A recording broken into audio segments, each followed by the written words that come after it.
Okay, this video is going to take you through the problems on the final exam review chapter 3. So this is dealing with if-else structures, and so we look at the first one and we see that the let's check this out. Okay, here we go. We see that the sum is 0, x is 1, and so we go into the if, and we go in the Boolean expression is 1 less than 10, and since it is, then it goes into the if clause, and we see that sum is assigned the value of sum, which is 0, and x is 1. So the sum is assigned the value of 0 plus 1, so sum is 1. Alright, and then x is assigned whatever x is right now, which is 1, plus 3, which is 4, so x becomes 4. And so then, now we're done with the if-else, or the if structure, so now it's not a loop, so we just go on then past the if structure, and we're going to print 1, or x, which is 4, so we're going to print 4 marbles and 1 flags. There you go. That is the first one. The second one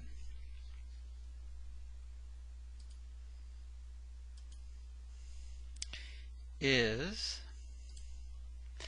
what is the value of x in sum after the following code is run? So sum is 4, x is 3. So the Boolean expression says is 3 less than 4.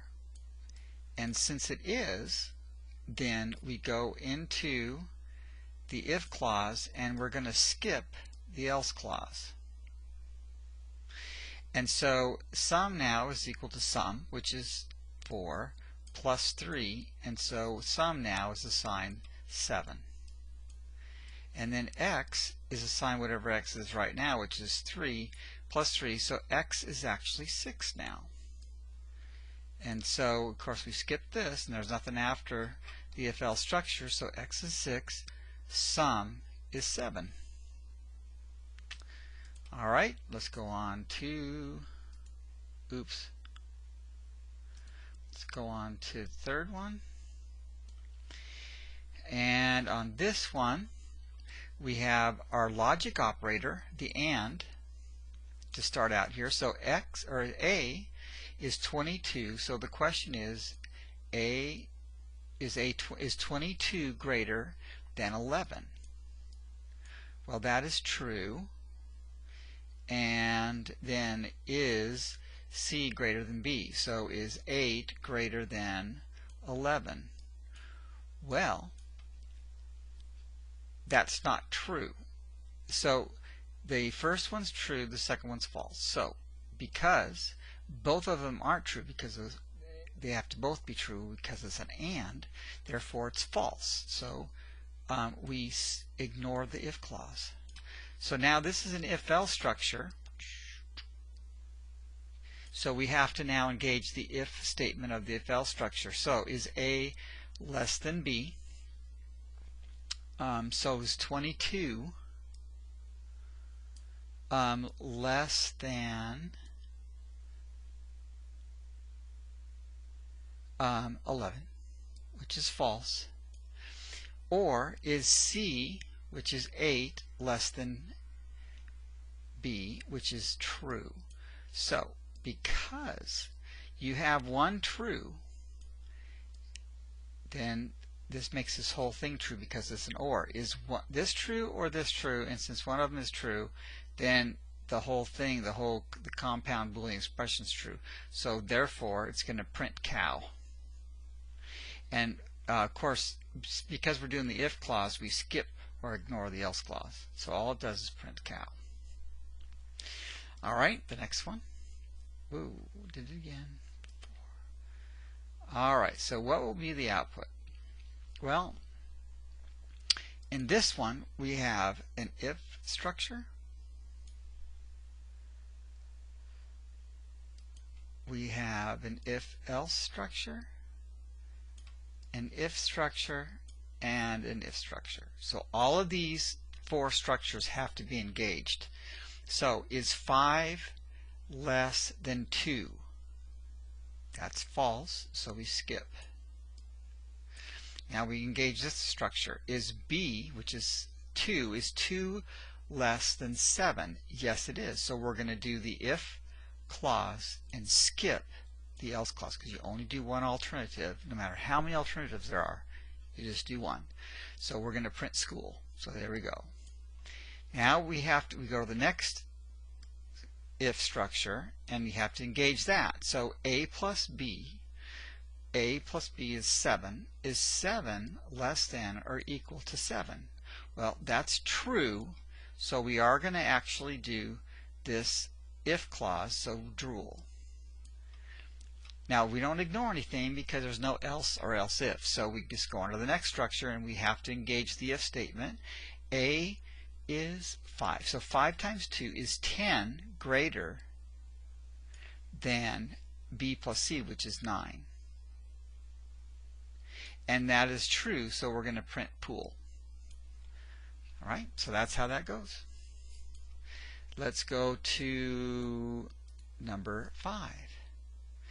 This is where there's no indentation and there are no curly braces. And so this presents a little challenge here. So the idea that we have to remember here is that because there are no curly braces, that means that the clauses are only made up of one line. So the if structure here is this, because only one line can be in the if clause without curly braces. So that means this line will always be engaged because, or executed, because it doesn't depend on the Boolean expression, only the first line after the if statement. The same thing here. This is an if, and this is an if-else structure, and so the else statement can only have one line of code in it, the else clause.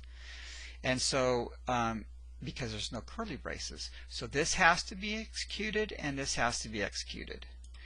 And then the last thing is just an if structure. So you have an if clause which is only made up of one statement, and so the last line has to be executed. That's how it works. Only one line can be in a clause because there's no curly braces. And so is X greater than Y? So is 6 greater than 10? No. So only this line is ignored.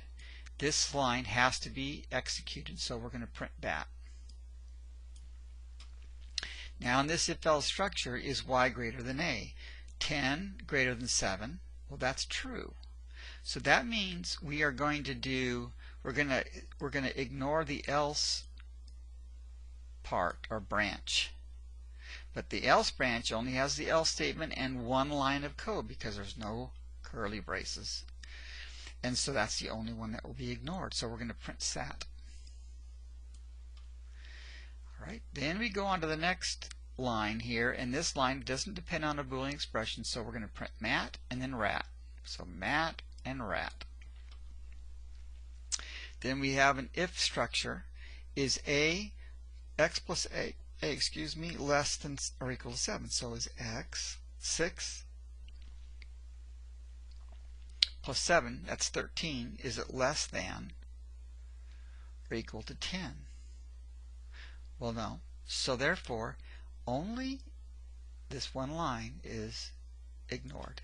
So we're going to print that because that line does not depend on a Boolean expression.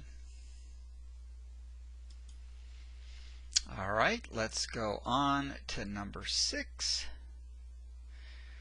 Let's see if there's anything we need to do here. Describe the error, semicolon. It can't be at the end of an if statement. B. Gotta be that's a assignment operator. Alright, so in here I think the key thing, remember that else can't have a Boolean expression. Missing parentheses. Okay, this is the key ones here that students have a difficult time with. And so right here, just make sure that you understand how to use the equals and the equals ignore case for comparing strings. You can't use the equals equals. This is only for numeric values. This is only for comparing numeric values, like is 7 greater than 5 or things like that. So this has got to be the variable that holds the literal string or the string itself.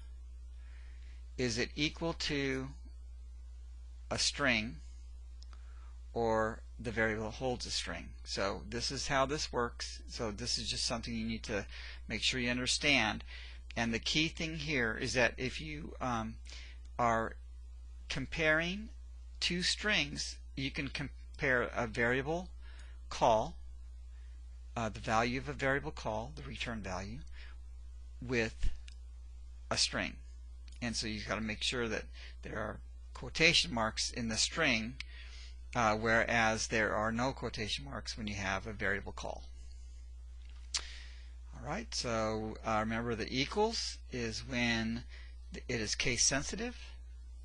So full name and Sally Sue have to match as far as their capitalization and their spelling. Ignore case does not have to match as far as the capitalization goes. So a lowercase Sally Sue could equal an uppercase Sally Sue. Alright, that's it for this video.